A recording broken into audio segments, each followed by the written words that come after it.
Find a father for her unborn child. The woman slept with Frank the very first time they met. 5 months later, she gave birth to a son. Frank, a simple and honest man, chose to take responsibility and give them a home. So, they got married. But after the wedding, Frank discovered the woman wasn't as devoted. As soon as the baby was weaned, she handed the child over to Frank and went out all day, fully dressed up to have fun. One day, after she left the house, Frank decided to follow her. He carried the baby and entered a bar, only to find his wife in the arms of another man. That moment, Frank realized he had been deceived. When he got home, he confronted his wife.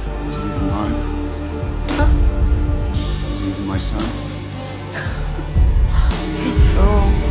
Her cold and indifferent attitude pierced Frank's heart. Furious, he shoved her. Her head slammed against the wall and she died instantly. Frank panicked. With trembling hands and a broken voice, he called her name, trying to wake her up. Suddenly, a drop of water fell onto her forehead. Frank looked up. It was leaking from the upstairs bathroom. And just like that, a dreadful realization hit him. He rushed upstairs, but it was already too late. In just one night, he had lost both his wife and his child. At the age of 25, Frank was sentenced to 25 years in prison for premeditated murder. 18 years later, Frank underwent surgery for appendicitis and used the opportunity to escape from the hospital by jumping out of a second-floor window. Injuring his foot in the process, he limped into a supermarket and took a young boy hostage. He made the boy take him to his mother. This is my mother, Adele. Mom, this is Frank. He needs our help. You got a good boy here, Adele. He's kind enough to offer me a ride.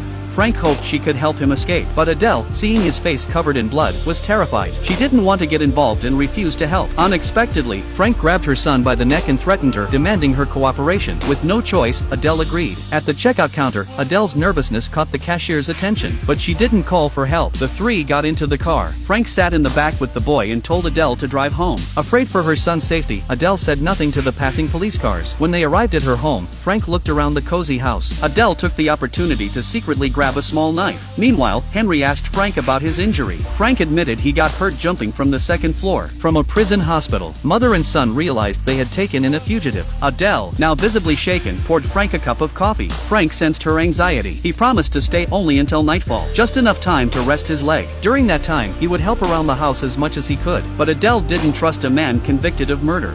I've never intentionally hurt anyone in my life. You understand how that could be hard to believe.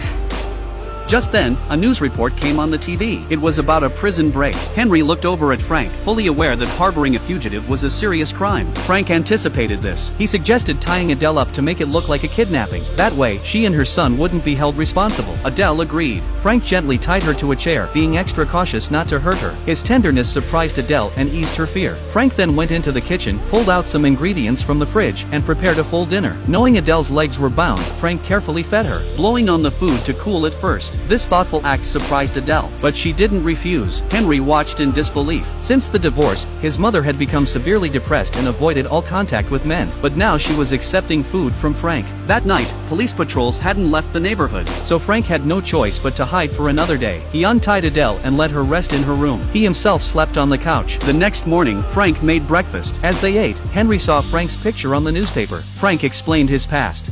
Don't blame me for wondering. Just know that there's more to this story than you'll see in that paper there. How'd you escape? I told the guard at the hospital if he left, I was going to jump out the window. He heard that, and he went to have a smoke. Nothing misleads people like the truth. Then Henry shared his own story. His father had left him and Adele for his secretary. How does a fellow let a woman like your mother get away? Adele returned, holding the rope, suggesting Frank tie her up again, but Frank declined. The previous night's fake kidnapping was enough to cover their involvement. He noted he hadn't heard the morning train, possibly because it was the weekend, so he might have to stay another 2 days. Adele didn't argue. She took a bite of the breakfast Frank made. It was delicious. She realized she wanted to help him. To repay their kindness, Frank fixed the broken steps, replaced the car's fuse, and waxed the floor. He even took time to teach Henry how to play baseball. Frank was a family-oriented man. He cherished this brief warmth and connection. Adele noticed. That afternoon, it felt like the three of them had forgotten Frank's past. Adele even sewed a torn shirt for him, but the peaceful moment was interrupted.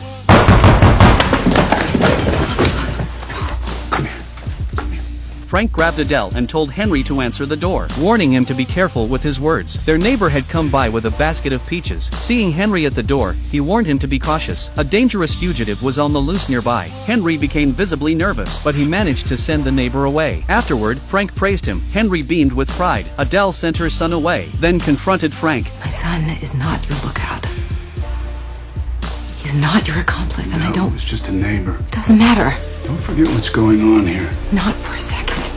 Now, I see the way he looks at you. What he wants. That encouragement, pat on his shoulder. And I want it for him, but not for that. I can't promise what's going to show up at the door. I know.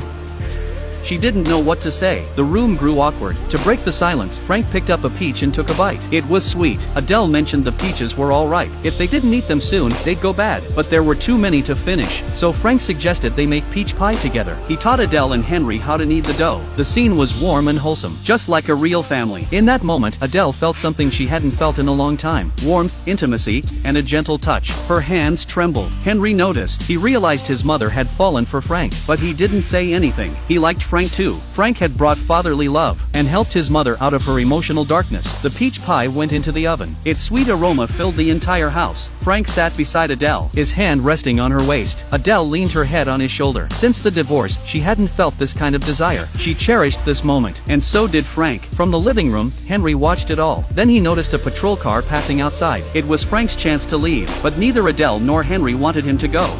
Maybe tomorrow. Once your stitches have had a little more time. I'm not going to stop looking, Adele. They have dogs that can smell your blood. You should probably let your stitches heal. You should stay. Faced with their longing, Frank made his decision. He would stay. If you want to know what happens next, follow me.